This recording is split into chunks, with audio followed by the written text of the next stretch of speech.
No, you aren't looking at this wrong. This is not a melee tournament. Your top 3 was a Marth, a Fox, and a Sheik. It's Smash 4, shit's crazy. Salutations everyone, this is Razor giving you guys the recap and analysis of 2GG 0 Saga, where your boy Leo got his first ever Tier 1 tournament victory after not even placing ever in top 8 in a big tournament. He's only won locals or weeklies, and we've had so much hype about this kid from Mexico. A lot of people believing, but absolutely no results at a high level. Well, here he did it in grand fashion, taking out the best Fox in the world, the best Sheik in the world, the best Diddy in the world, the 2 top Marios in the world, one of the top Clouds in the world. Fucking, this dude just beat everybody. And in such a crazy fashion. This was one of the most stacked tournaments of all time. I think this might be the most stacked tournament ever, and it wasn't even a major or super major. It was a tier 1 because of how many people were here. This is our last tournament before the PGR at the end of the year, so this holds quite a bit of weight here, kind of like the punctuation at the end of the year, our final event for 2016, where I'm sure your boy Zero will get the #1 ranking, no question about it. But this was a tournament where we had 6WX, Mr. R, Zonoto, Samsora, Salem, QB, Captain Zach, not even making top 8. I mean, it was ridiculous. Absolutely ridiculous. Not even top 12. I mean, you had Abadongo, Kamamushi, and DeBuzz looking in from top 8. None of them even made it. So, such a stacked top 8. Let's go right down, bullet by bullet. MK Leo going with the Marth for, I think, almost every single match. He took Homokiri out in the Cloud Ditto, but outside of that, going with the Marth, a character that very few people consider to be high tier, let alone top tier. I know it's been in a lot of discussion with what he's done, and as well as with Mr. E and Pug West, but he did it with the Marth, and it was phenomenal seeing definitely the lowest tiered character with this kind of result at a tier 1 event. Absolutely insane. Taking Larry Lurr out in 2 sets in grand finals. Larry, of course, with the Fox and the DK. Then you had Void with his first ever 3rd place finish at a tier 1 event there with the Sheik. Finally able to beat Nairo for the first time ever. Absolutely amazing run there as one of the top Sheik mains, him and Mr. R. Definitely you have to have one of them as #1 and the other as #2. And he's had quite a hell of an end of the year. And then Zero, the Saga curse continues, and he doesn't even make top 3. Loses to Ally for the 5th time and then gets eliminated by Leo there in losers semis. Crazy. You have Nairo rocking with the Zero suit, but a ton of Bowser, including a little bit of Lucina and Ryu, and then your boy Ally in 5th place as well. Then round out top 8, you have Komori Kiri rocking with the Cloud, little bit of Sonic, and in one set he pulled out the Bayonetta as well. And then you have Anti there, mostly with the Mario, and had a Cloud in a matchup or 2 as well. So let's look at the tail of the tape. This was such a stacked tournament, we can't even start off in top 8. Let's start off on winner's side of top 16, Ally versus Zero. Civil War Volume 5, and it goes to Game 5. Ally versus Zero. Zero's biggest adversary this year easily, with Ally having the 4-1 set advantage against Zero this year, but the last encounter was very one-sided in Zero's favor. So Ally doing his best to continue the 2GG Saga curse. The first 3 games all started with Ally getting a pretty big lead and taking the first stock, but in every game, Zero came back hard and fast. In Game 1, Ally had all the control, going off at the word go with huge ass combos, as we are privy to seeing with top level Marios. We continue to see a lot of down air usage out of the Mario camp that we've seen recently. It's just been more and more down airs as the past couple months have gone on. Not just the up throw to down air, replacing your down throw to up tilts at low percents because of the guaranteed damage that it has, and the fact that Mario is in a more favorable position for more aerial damage or grab reset thereafter because it sends the opponent further into the air. We see a lot of down airs coming out of your up air strings, which is the best option because when it misses, Mario hits you with the Nair. So like all of your options are covered with you hit it or not, you're still in a favorable position. So while Ally had the momentum in game 1, taking the first stock, gets good extra credit as well, Zero just grinds it out. As long as you don't get caught up with an up smash, miss a tech and do a forward smash, or get hit by an off-air stage move, Mario can have some trouble killing, and especially so against Diddy, whom isn't very light. And his back throw isn't, going to be killing until later, and Diddy's recovery makes back air opportunities minimal in the off-stage game.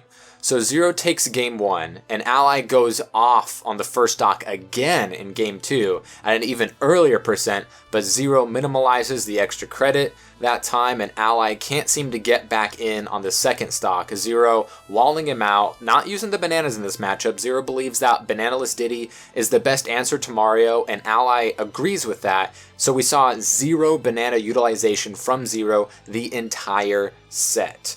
I think it's because it allows Diddy to be more aggressive and it takes a caped banana out of the conversation, so it's able to keep more up with the Mario speed and avoid it being used against you. So Ally is able to take the second and third game, getting key grabs when he needed them, including an amazing 2-combination combo on the second stock in game 3 that was immaculate. Taking that stock after 2 long conversions, Zero brings it back in the game 4, Diddy catching the ill-advised air dodge on the up throw and the deadly side B that Diddy has. I mean, it's a recovery, it's an attack, it's safe, it's a command grab, and it can kill you in 3 different ways. Monkey flip, just one of the strongest moves in the whole game. So we have a game 5, and Zero is the one who gets out to the lead, only to see Ally come back, slowly walking up and forward smashing to take it 3-2, and his 5th out of 6 sets on Zero this year. And another notable set we have before top 8 is Anti versus Kameme.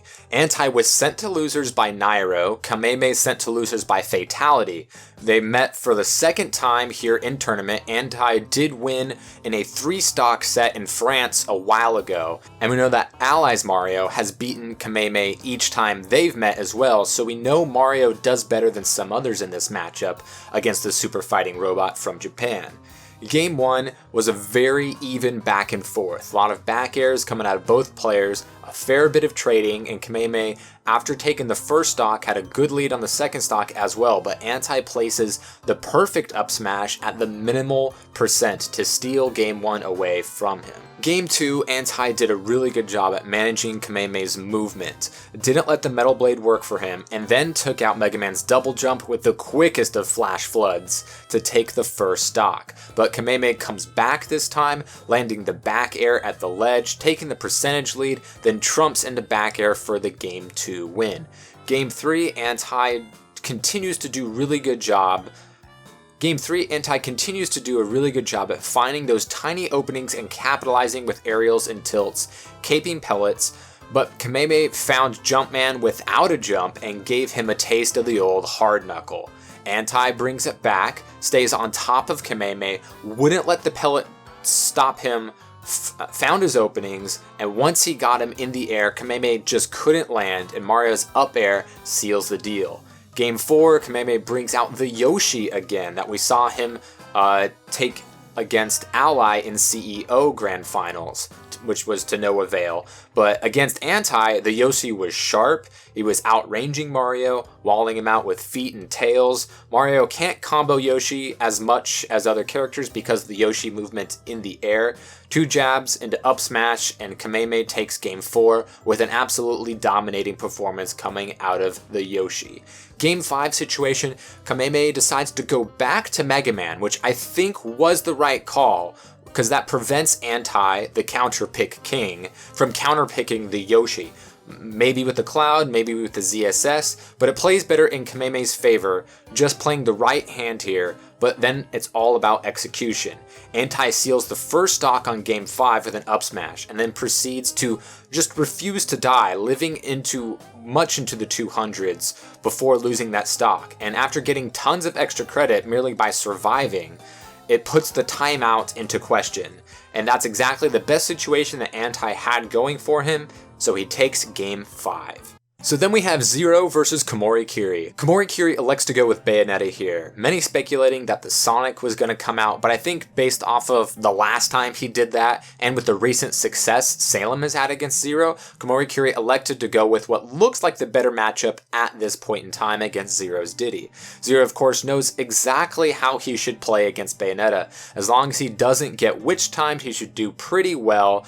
So to avoid that, Zero goes for a lot of grabs and monkey flips, which we saw a lot on display in game 1. Of course, Bayonetta is just the toughest character to chase off stage, but since Bayonetta needs to go to the ledge to avoid the landing lag of her specials, that allows Zero to play the ledge game, which just so happens to be the thing that Diddy is the best at doing. Of course, the other thing that Diddy's the best at doing is killing, and he catches an air dodge with the up air for an early kill, an up tilt to catch a landing to take game 1. Game 2, Komori Kiri opts to go to Lilat and catches a spot dodge and a landing perfectly with 2 big fists to take game 2 on those smash attacks. The next 2 games, however, was all Zero all the time. Zero had the DI, Como didn't have the reads, and Diddy brought the pain. Zero wins it 3-1. Then we have Anti versus MKLeo, the first ever meeting between these two as neither of them travel significantly much.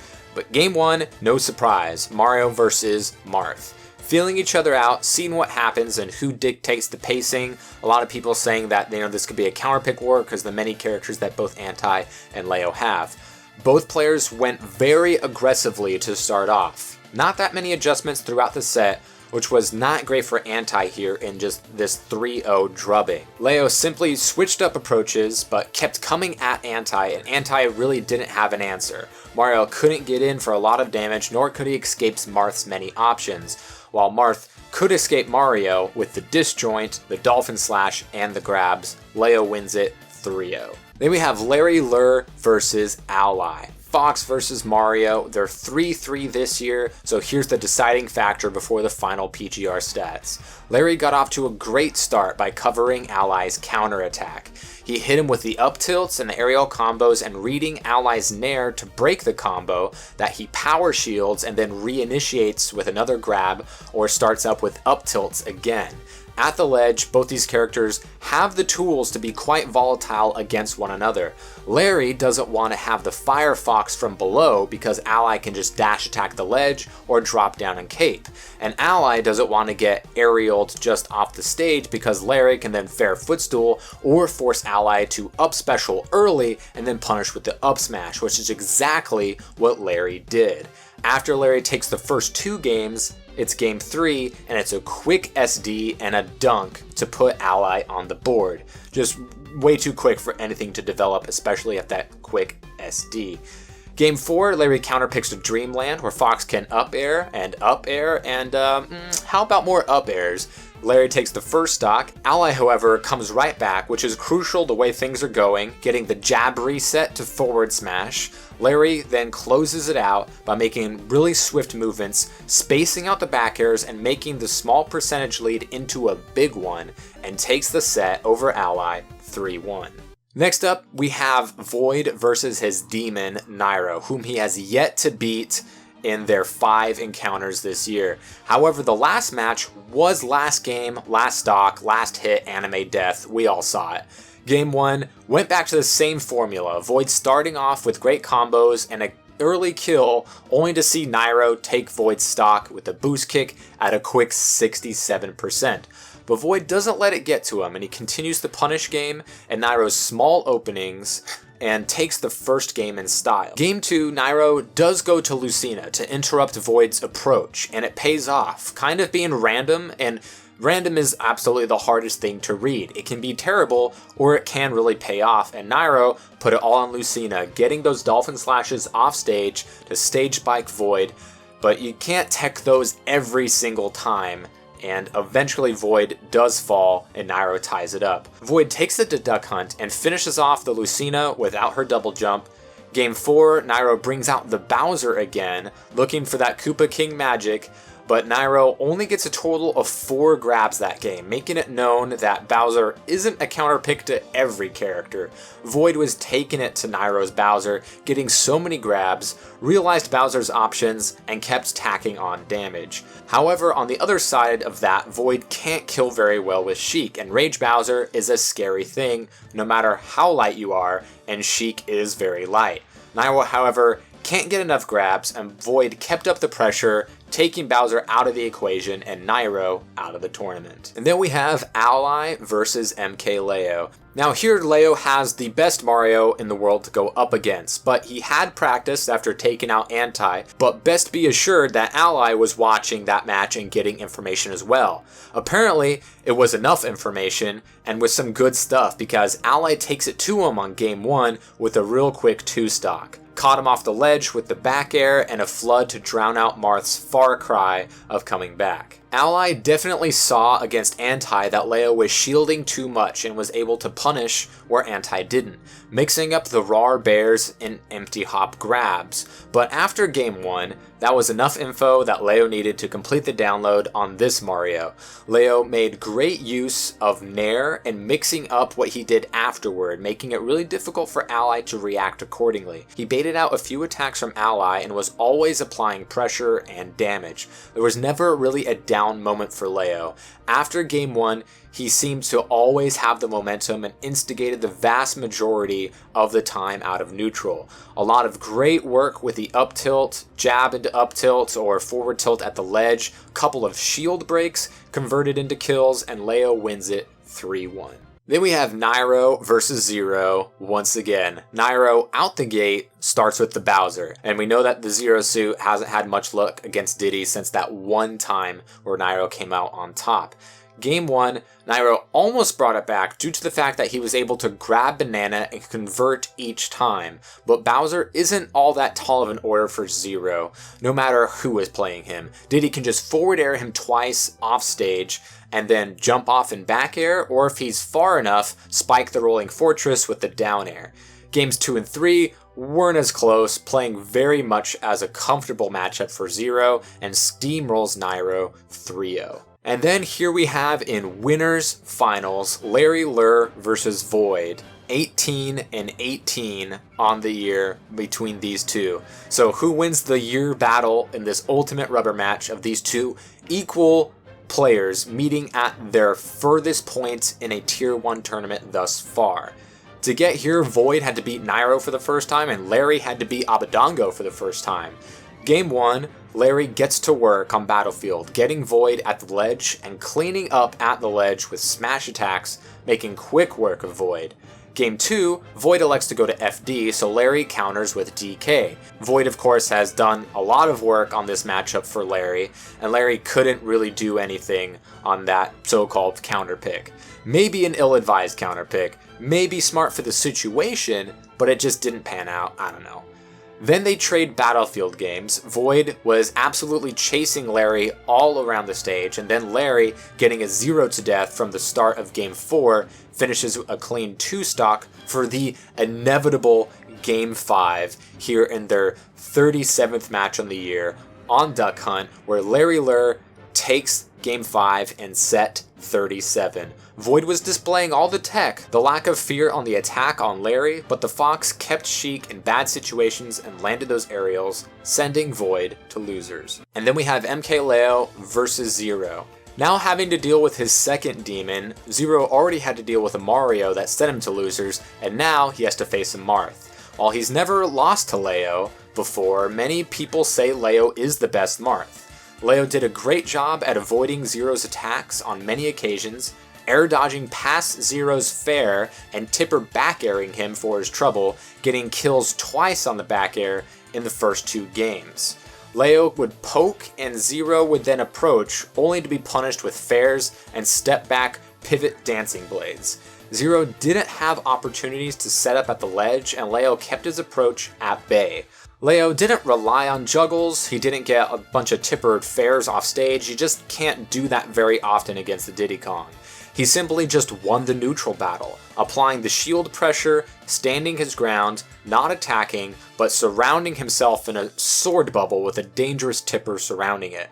A 0 to death on game 3 and coasted to victory, and the curse lives on. Zero is eliminated as Leo takes him out 3-0. Then we have MK Leo versus Void. Leo has continued the curse, takes out the top player in the world, and now he has to get the run back on the man that sent him to losers. This set, however, would play out very differently. Leo did a great job at juggling Void with those up airs, tacking on so much damage with the tippers, utilizing the platforms almost Captain Falcon-like with those up air juggles, not only for damage but for killing as well. He was countering the burst grenades over and over again with precision timing to stay alive at the ledge. He sealed out a couple of stocks with up throw and twice again with tippered dancing blades. Sheik is only going to last so long before rage or tippers start making things very difficult for Void to prolong these stocks. Leo going off wins it 3-0. And then here in grand finals we have Larry Lur from winners going up against MK Leo from losers. Game 1, Larry Lur had to put a quick tutorial on Leo to introduce him to the highest level of Fox with the up smash on the first stock and then the jab lock combo on a 0 to 78 on stock 2 and then cleaned him up.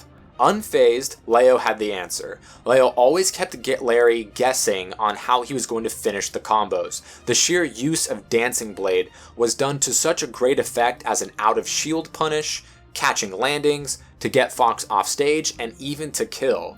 Leo was able to punish Larry's continual illusions, down tilting him away at the ledge and then Dancing Blade to intercept on stage.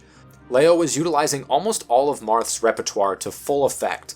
Up tilts out of shield, jab into up tilt, jab into F tilt to kill, Dolphin slashing out of combos, Dolphin slashing for kills, only mixing up Dancing Blades, sometimes opting not to do all the hits, up air chases and catching Larry on the platforms with back air, up throws to kill, spacing with fairs, everything but the counter we saw coming out of that Marth. So Leo takes the next 3 games and resets the bracket. Coming back to Battlefield, Larry is able to capitalize more on the aerials, taking less damage from Leo, better choices on the tech rolls, and baiting aerial options out of Leo. Larry Lur gets the Firefox kill and Game 1, bringing us to Smashville, where Larry did a great job waiting out Leo's options, landed more up tilts, and catches Leo with back airs for the JV2 stock. Up 2-0, Larry whiffed a few key hits to extend combos, but came back to even the stocks, and then didn't miss anything for a bit, taking the lead only to be caught with a tipper Dancing Blade at the ledge, dying below 100%. So what looked like your typical Grands Set 2 3-0 rebuttal turns into a real set. Leo was catching all of Larry's neutral get-ups, and Larry missed a few illusions to the ledge and was punished heavily on stage. Game 5, Larry continued jumping back, looking to punish the whiffed aerial with the dash attack, and then got a great percent lead, putting Leo off stage, and once again electing for up tilts on Leo's return instead of a forward smash to the ledge or an up smash on the roll. He hits it and gets Leo to the left platform, where he's punished out of shield once again by Marth's forward smash, tied for the fastest in the game, and kills Larry at 67%. And with Marth and all that rage, Leo destroys Larry's second stock, only takes 3% on a Fox illusion, chases Fox to his death. Leo wins it with the reverse 3 stock, down heavily in Game 5, and takes his first ever Tier 1 tournament, maybe the most stacked tournament ever, your last event of 2016 before the PGR comes out. Who you got?